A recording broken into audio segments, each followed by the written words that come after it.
Lesson 1-9, we are learning how to solve systems word problems. And I'm going to go ahead and apologize in advance here. I realize that this is like more that you guys have to write down. It's kind of annoying to have to write out the little word problems.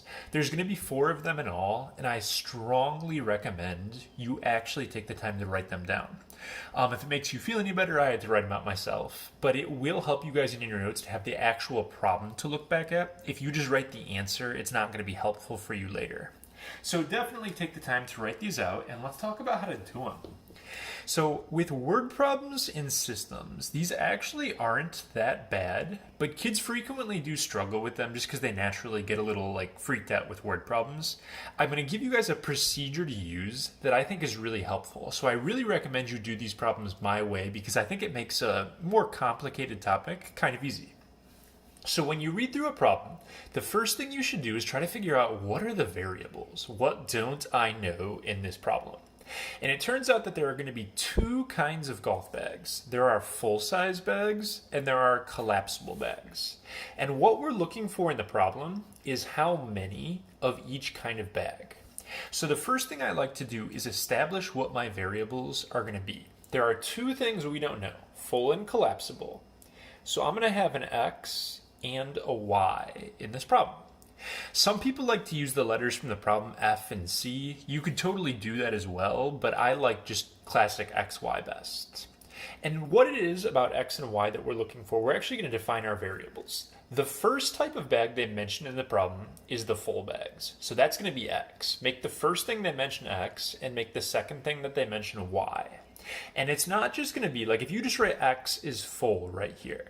That's not quite specific enough because what is it about the bags we're looking for? Is it how many? Is it their weight? Is it their cost? In this particular problem, it's how many. So X is going to be the number of full bags.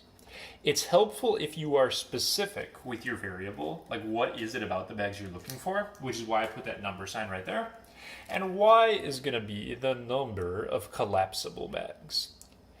Abbreviations are fine, but make sure you specify it's the number that we're looking for. Always start your problem by defining your variables. Now, if we have 2 variables, there must be enough information in this problem to make 2 equations. That way we can actually solve. And what I like to do as I use stuff is underline it so I know what I've taken care of. The first thing I noticed in this problem here is all this stuff about money. Full bags are $38.50 each. Collapsible bags are this much, and the total money is this. I'm going to take all that green info about money and roll it up into one equation. All that money is going to make an equation. So full bags are $38.50. $38.50 per full bag plus it's $22.50 for each collapsible bag, so $22.50Y. And the total money is $34.30. Take all of the money info and wrap it up into an equation. And again, as I use things, I like to underline them so I don't have to worry about that anymore. I'm looking for another equation right here, and the other thing I didn't use is that there is a total of 124 golf bags. So X is how many full bags, Y is how many collapsible. If you add both of those together, there are a total of 124 bags. So you have X plus Y equals total for this problem. These are going to be your 2 equations. And then all you would do is use regular elimination substitution, whatever you want really, to solve the problem. I'm going to make this video not as long by just skipping that. You guys all know how to do those methods. The answer you will end up with is 40,84 if you solve this system. Always make sure that you answer the question. The question said how many of each kind of bag. If you stopped here, I would take something off. This means, that's why we write down our variables, there are 40 full bags and there are 84 collapsible. So make sure you actually answer the question and you'll be good to go. So go ahead and write down this second problem here, read it to yourself, and I'm going to go ahead and talk you through it. Looking at the second problem, we have 2 things going on. There's Krabby Patties and there's fries. And in this problem, you have to identify what it is about the Krabby Patty and fries. It's not how many this time, it's the cost. So X, the first thing they mention is the Krabby Patty. X is going to be the cost of a Krabby Patty. and y is going to be the cost of a fry. And again, two variables, two equations. This sentence right here is relatively straightforward. 7 Krabby Patties, 3 fries, cost $24.65. So I'm going to have a 7x plus a 3y equals $24.65. Not so bad. The second equation, though, is something I see people mess up on a lot. First of all, you got to figure out what else is even in the problem that we can use. And it's this part right here. A Krabby Patty costs twice as much as an order of fries. So if one variable is twice the other, you're going to multiply one of your variables by 2. But people mess up all the time, so pay attention to this next part right here. People mess up where the 2 goes. So I'm going to picture, it's hard to show with my hands right here, but picture I have X over here. I've got Krabby Patty, and I've got fry over here. Okay? Which one is bigger in this problem? It says a Krabby Patty costs twice as much. That means X is up here. X is bigger, and Y is smaller. It's down here.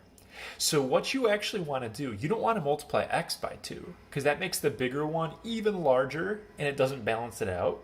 You actually want to multiply the smaller guy by 2, so then they're equal to each other. That doesn't look as good. It looks better when I do it in class. Kind of hard to see my hands right there. So I'm going to write it down as well. You have X, you have Y. They want to be equal. X is bigger. So if you multiply this by 2, you're making the bigger guy even larger. You got to multiply the small guy by 2 to get the cost of the big one. In other words, if you take a fry and you double the price of a fry, you get the cost of a Krabby Patty. So that second equation is one that gives kids trouble frequently. This would be a solving problem I would do substitution on, because you already have X by itself. But again, not wasting the time in the video. If you solve this guy, you're going to get 2.90, comma 1.45. Always a good idea in a problem with word problems to ask yourself, does my answer make sense? If this was talking about the number of Krabby Patties, I probably messed up, because you can't have decimals. But for cost, this is totally cool. So the problem actually asked for the cost of a Krabby Patty. Krabby Patty was X. A Krabby Patty is going to cost $2.90. And that answers the question. Got 2 more word problems in this video. Our next one is talking about pizza and subs. So maybe even pause this one and try it for yourself, setting up your variables, etc. But they have pizza, they have subs, and it's going to be... the question says, how much of that money was from subs? So I'm going to start out with X and with Y. First thing is pizza, second thing is subs. But the cost we actually know. So it's not that, because they're $6. We actually don't know how many. They didn't explicitly say it, so the wording was a little trickier on this one. But I actually care about the number of pizzas and the number of subs. So sometimes you have to think a little bit about what it is that your variables actually represent.